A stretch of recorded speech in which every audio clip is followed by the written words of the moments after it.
नमस्कार। जय श्री जगन्नाथ। आपण मानंको मो चैनल को अनेक अनेक अभिनंदन। आज होछि पवित्र अग्निश्चव पूर्णिमा। अग्निश्चव बा अइखेरा पूर्णमी एक पारंपरिक ओडिया पर्व। एही दिन अग्निदेवंकर पूजा उत्सव पालित होइथाय। अग्निश्चव बा अइखेरा पूर्णमी एक पारंपरिक ओडियार गण पर्व। एही दिन आमे अग्निदेवंकर पूजा पालन करिथाउ। ओडिशा समेत भारतर अनेक राज्य रे एही उत्सव अलग अलग ढंग रे पालन करा जायथाय। एथिरे गाँ मुंडरे एक उन्मुक्त प्रांगण रे बाउस अग्नि स्थापन करा जाय। सेथिरे नड़ा कोठारे छपर करा जाय। अग्निदेवंको स्थापन करा जाय। कमर शाळर शाण देहरु उद्भव अग्नि शिखा को सोलरे संग्रह करी नड़ा कोटारे प्रस्तुत अटारे साइती रखा जाय थाए। एथि निमंते ग्रामर कमार तांका शाल को इल्पा पोछा करी एक शाण यंत्र को भोग देई पूजा करबा परे अग्नि संग्रह करा जाय। संध्या समय अग्नि उत्सव काल रे ब्राह्मण पुरोहित अग्निदेव को पूजा करी कमर जोगाइथिबा स्थान अग्नि द्वारा प्रस्तुत अगिरारे अग्नि संयोग करिथांती। अग्नि जली उठिबा सहित नानादी भोग अग्नि रे समर्पण करा जाय।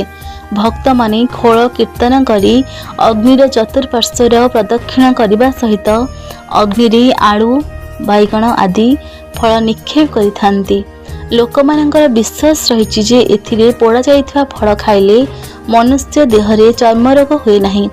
आउ मध्य विश्वास रहिछि अग्नि निया जेउ दिग को बढ़ी थाए सेही दिगरे धान फसल भल उत्पादित होइथाए।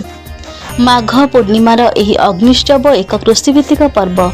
कारण कृषि कार्य निमित्ते प्रस्तुत करा जायथिबा लंगल लुहा शाबल कोड़ी कोदाल और दा आदि कमरशाल अग्निदाह मध्य प्रस्तुत हुए। तेणु कमरशाल अग्नि कमरर इष्ट देवता। माघ पूर्णमी दिन पर अग्निश्चव पाली अग्नि देवंकर पूजा अर्चना पर ग्रामर लोक माने सेमानंकर घरर चाल छपर कार्य आरंभ करिथांती। कथार अछि घर पोड़ी ठार विपत्ति नाही।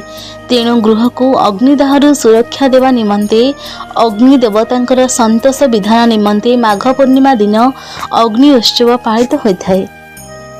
सुनो ही गोपाल माने देई मन कर्ण आहुरी कथाए भाई पड़िला मो मन। अहिघरा पूर्णमी काहेकि कहंती अग्नि जलायण बाड़ी लड़ई खेलंती।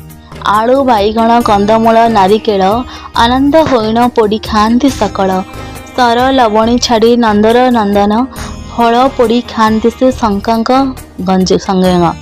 अहिघरा पूर्णमीर जेमंते वृत्तांत जहा करी अछंती जे आंभ नंदसुत सखा को डाकिन कृष्ण बोलंती वचन वनस्तर शुष्क काठ आण ही बहन। सखा माने शुणी तहु आनंद होइले काठ मान आनी कृष्ण पानी जमा कले। श्रीकृष्ण बोइले सखा शुण मो वचन अहिघर मान एबे कररे बहन।